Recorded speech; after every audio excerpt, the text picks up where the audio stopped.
Hey everyone, welcome back. Today, we're diving into something super useful for Google Forms: conditional logic. If you're creating surveys, quizzes, or feedback forms, this feature can make your forms smarter and more interactive. By 2025, Google Forms has evolved, making it even easier to implement. So, let's get started. First off, what is conditional logic? It's basically a way to show or hide questions based on the answers someone gives. For example, if someone says yes to attending an event, you can follow up with questions about their preferences.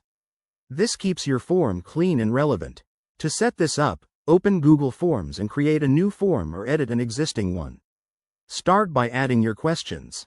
Make sure to use question types that support logic, like multiple choice or drop-downs. Here's the step-by-step. Go to the question you want to base the logic on. Click on the three dots at the bottom right of that question and select Go to Section based on answer. If it's your first time, you might need to add sections to your form. Create sections by clicking the Add Section button at the bottom. Now, for the fun part, assign logic. For each answer option, choose where to send the respondent next. Say you have a question. Do you own a pet? If they say yes, direct them to a section about pet types. If no, skip to the end. Don't forget to test your form by previewing it. Click the eye icon to see how it flows. One tip: keep your logic simple at first to avoid confusion.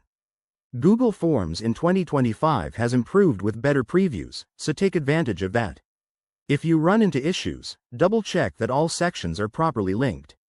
By using conditional logic, you'll make your forms more engaging and get better data. Give it a try on your next project. If you found this helpful, hit that like button and subscribe for more tips. Thanks for watching, and see you next time.